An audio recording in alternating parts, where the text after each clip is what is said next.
Hello everyone, welcome back to Reload Revelation, the show where we break down some guns, talk about the news, and overall, have a good time. I'm your host Ryan Souls, and thank you so much for joining again. If you like this content, do me a favor. Ring that bell for notifications, subscribe, and let's take this journey on together. So the first story I have for you today is a rather interesting one.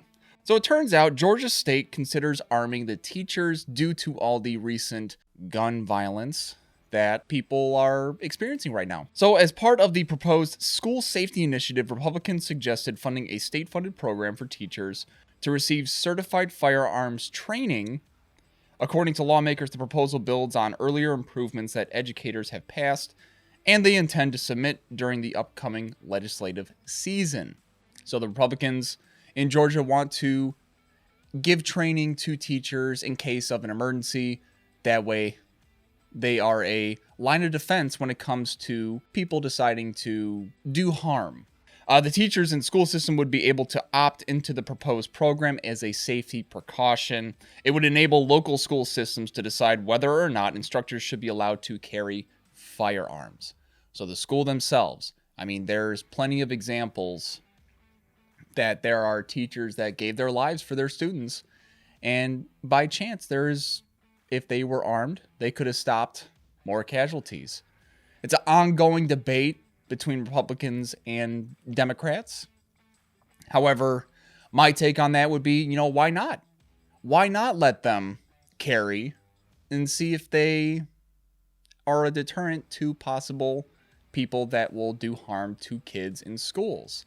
Now, of course, the Democrats are not about this. They don't like this idea because it would tear their narrative to shreds, because they want to take away guns altogether, as shown previously throughout history. Again, history decides to repeat itself yet again.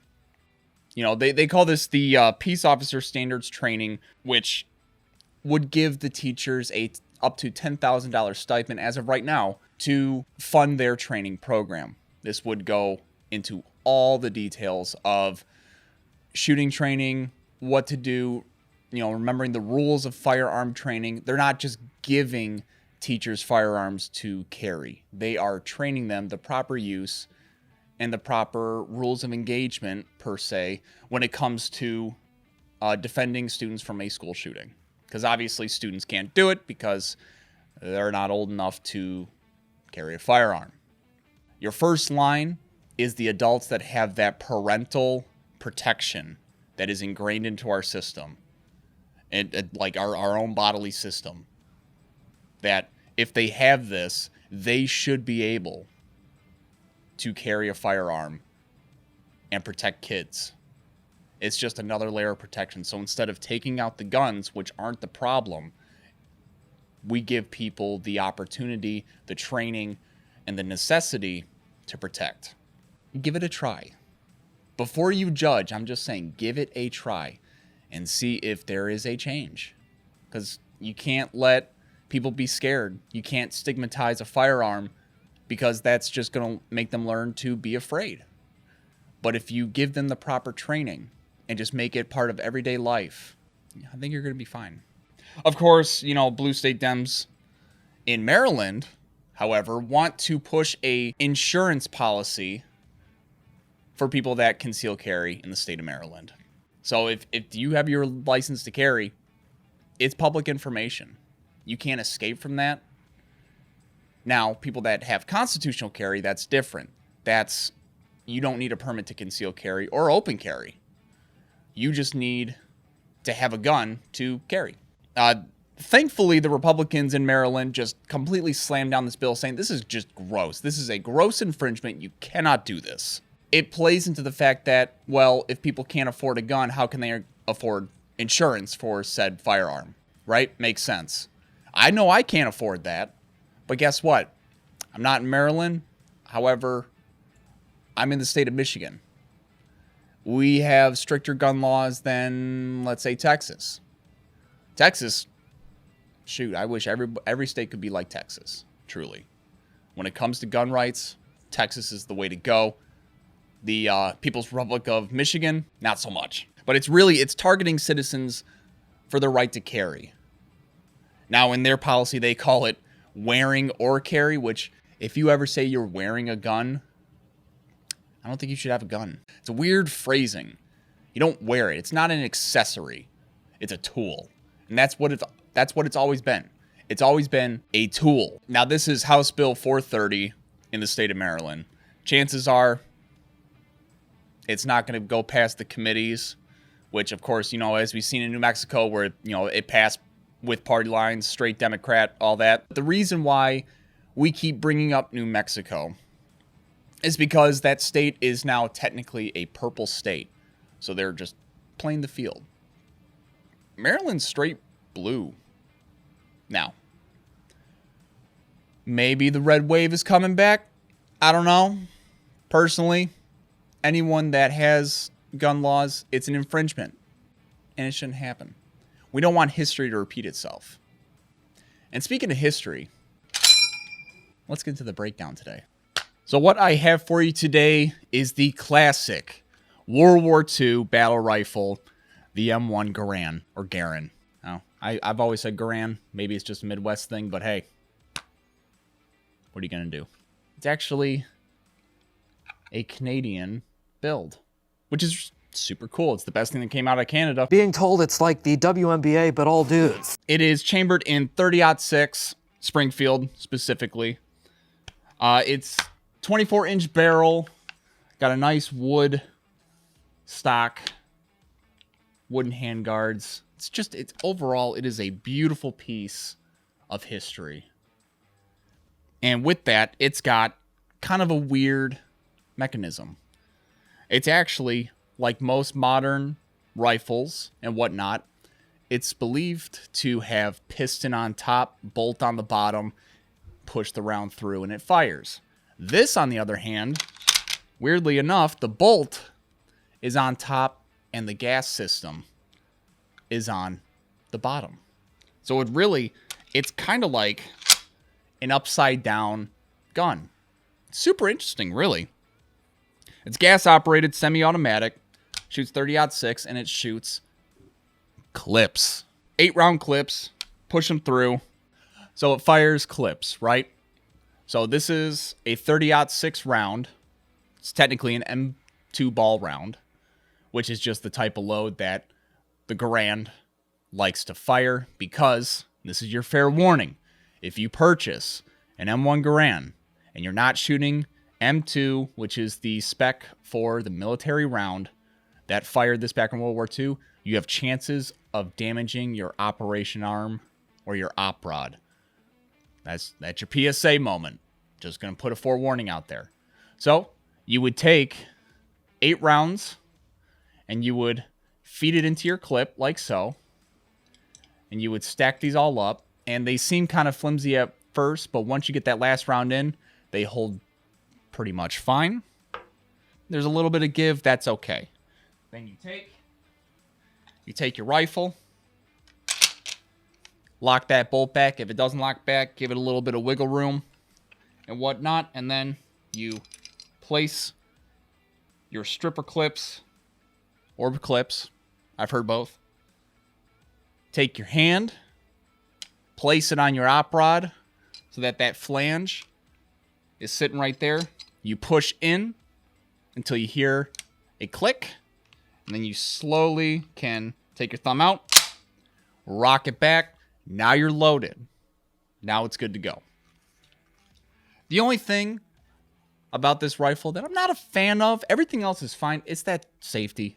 Maybe I got weak hands. Maybe I don't have, the hands of the greatest generation of all time. I can assure you, I don't. But to rock back that safety to get it on fire, you just click it forward, and you can visibly see it. It's not a cross bolt. It's just inside that trigger guard.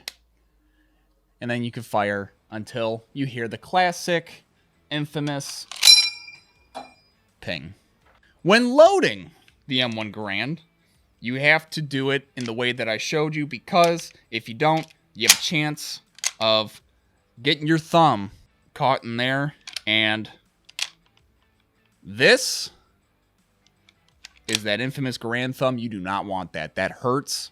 It's going to be a little bit sore for a while. So if you're rocking an M1 Garand like so, You got to be real careful with it. However, going to the sights, you got a nice peep sight on the back, and you got a nice flanged front post sight, all adjustable. This thing is ready to go, full stock, all made out of wood. It's super simple, very ingenious design, and you can actually flip open this flap here, and you can store some tools in there when you're taking it apart.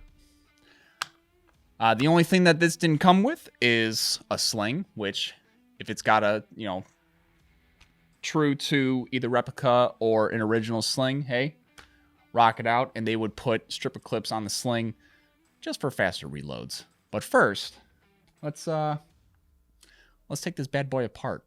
I know, I'm scared too. First things first, we're gonna show clear. Take our op rod all the way back. Show the camera, nothing in there, nothing in the barrel. We are good to go. Close that bolt. So the first thing is we're gonna take the trigger assembly out. Okay. So you just pull back that trigger guard, unlatches like so, and you just pull out the entire group just like that. We're gonna set that over to the side. Now, as you're gonna see, this whole stock and upper assembly comes apart just like that. That's your buttstock. Place that over to the side. Next, we're gonna take our op rod, little recoil buffer spring, pretty much is what it is. You're gonna pull it, not push, you're going to pull until you see come apart just like that, and you're gonna pull out the entire spring until you have the claw and the spring together just like that. Now, what I usually do is I roll it nice and easy. So now the operating arm is sitting on top. Pull that until you feel a little latch just kind of release. If you don't get it on the first try, that's okay. But right now I'm just kind of feeling it with the bolt in my other hand as well until you can feel it release, which is about right. And then you just rotate that away from you. And now your op rod is free and clear. We're just going to leave it in because on this rifle itself, it's a little tricky to get that back in there. Just for my sake, the one that I have for you, so I'm just going to leave it in there. I don't want to give anyone a headache because this is perfectly clean. We're going to slide that bolt up and out just like that. That's your bolt. We'll put it to the side. So, if you want to take out your op rod, that's perfectly okay too. But all it is just a housing that goes into the gas system. Now, to take off your gas system, we're going to rotate the entire thing. I'm going to show you there's that little cross that you would take a GI tool, unhook that. This front post sight comes off as long as with the cap and whatnot. We're not going to do that because I don't have the right tools, but it just unscrews. You pull it off. You can clean that, put it back on just like so.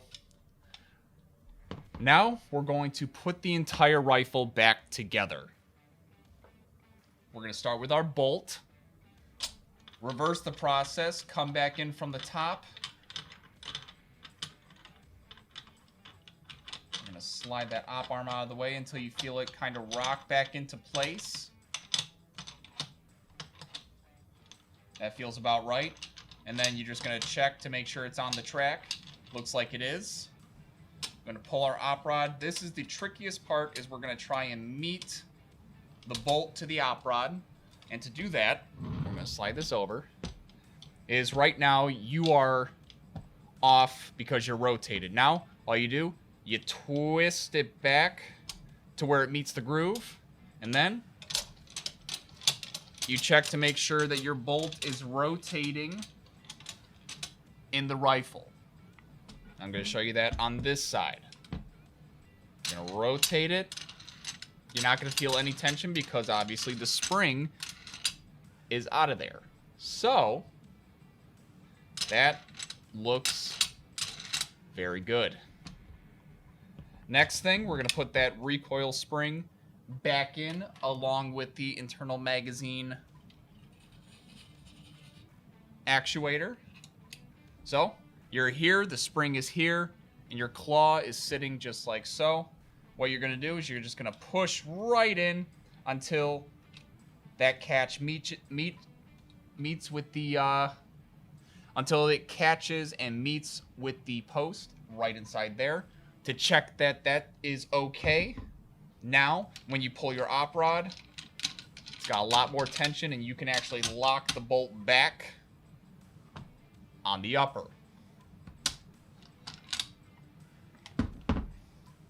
Next thing, we're just going to take our stock, meet right where it's supposed to go. To do that, we're just going to find that groove, place it in, and then we take our trigger group with it unlatched still. You got to make sure it's still unlatched. And then this,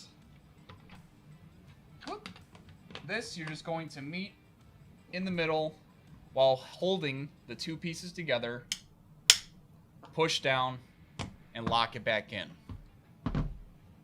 To check, make sure you got manual of operations. You're just going to check, make sure you can rock that bolt back. Check the safety without anything in it. Make sure you're on. There's the hammer. And we can click it back on safety. Press that thumb back into the magazine, because that part is the magazine. And there you go. That is a fully stripped down, fully reassembled M1 Garand rifle. So back in World War II, the soldiers had to carry a lot of supplies with them when they're traversing through the land that they were fighting in. And that's when they came with the M1928, Haversack, and field harness. We're just going to kind of go down the line, show what this thing is all about, and kind of tell you what it's used for. So to start off on the very, very top, with these nice canvas straps and metal clips. They need to bring these back, truly. Bring these back for civilians, too. Because these keeper with the metal ends, buy those every single day. So, in our top pouch, we have our mess kit, which is used for the soldiers to eat. So, this comes in two parts. This mess tin has a one portion on the top and then a divided portion on the other side. And it's very easy. You just pop it out just like so.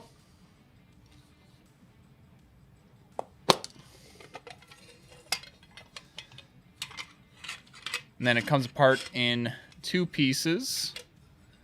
So now you have basically a cooking pan if you want to do that, or eat something that's hot and you don't want to touch the bare metal.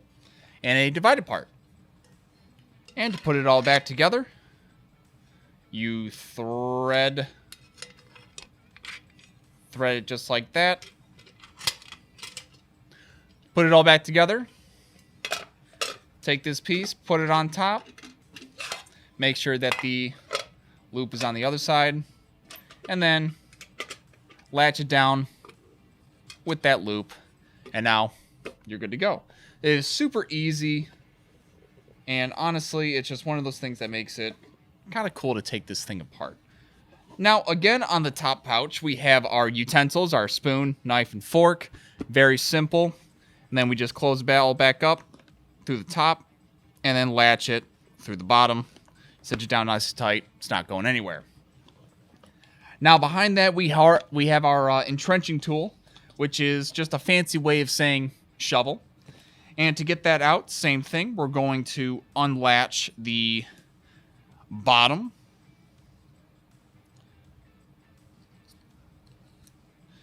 And then there is a cross piece right behind, you just pull that tab and you pull it out, unlatch. It's a nice crisscross, and then once you got that latch out, you can take it out of the pouch,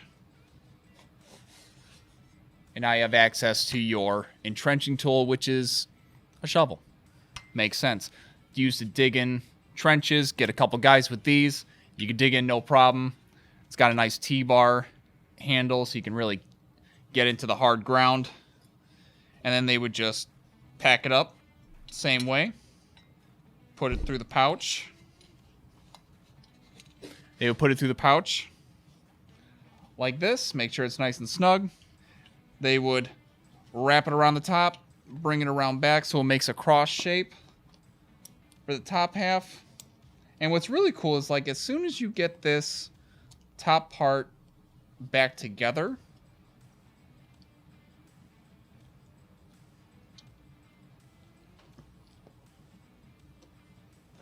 nice and tight. So if you were to have it like that and no backlatch, guess what? Your haversack is going to pop open because it's not a backpack. It's just a cloth that is sewn together. And once you strap it all together again, it creates a pack for you to stow things. I mean, it's like ammunition, oats for horses and stuff like that. Like basically anything they could carry on their back, they would carry in this haversack. Going to the front end with our suspenders, we have our ammo pouches, which would store your 30-06 rounds, and then we have a medical pouch. So the medical pouch, you would get a tin of field dressing like this. You would just pop it open, either dress others, dress yourself if you've been hurt or injured in any shape or way. It is very primitive for modern times. On the other side, you know, you got all these ammo pouches for your clips. And then you have your canteen. And of course, your canteen cup. And the canteen cup was used for just about everything. Super, super versatile piece of kit. And then both of those just go right back into the pouch. And then you snap it back in just like that. Now, when you're stowing something like this Bakelite plastic cap on any canteen, leave that uncapped just so there's no bacteria growth when you decide to put this away for like long-term storage. If you want to break it out, you don't want it to smell, that whole thing. Other than that, that's pretty much a kind of go through of the M1928 Haversack kit. It's very, very cool. I love this canvas color. It was really cool for the time. And of course, we have our bayonet, which, if we bring back our lovely, lovely rifle, if we bring it back, it's very simple to put on. You see this bayonet lug. All you do is you thread it over that lug, and it'll fit with a click. And now you have a bayonet on your M1 Garand that is stowed on your 1928 style Haversack kit. Now, the reason why they call it that, I'm sure that's because when it was first issued, it's all dated, 45, 43. You're going to see a lot of stuff if you're shopping around for this sort of thing.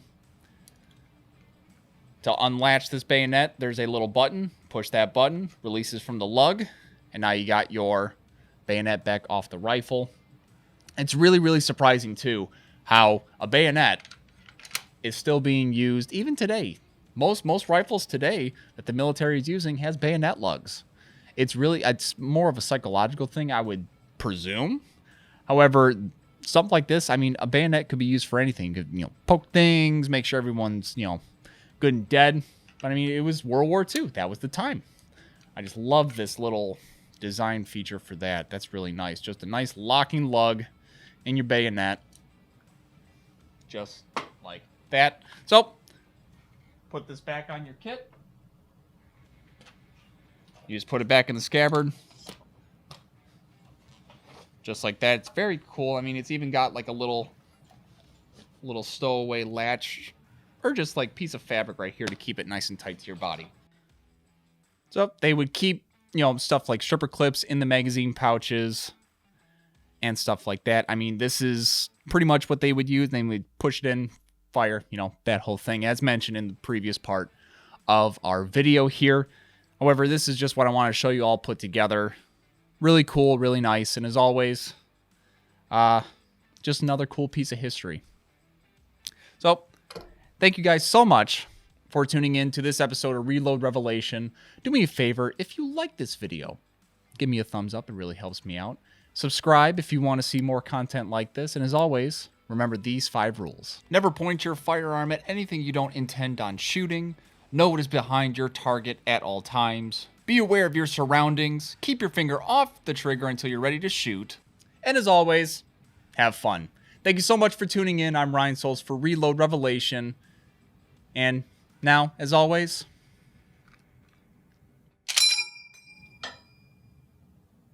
let's go catch some R&R.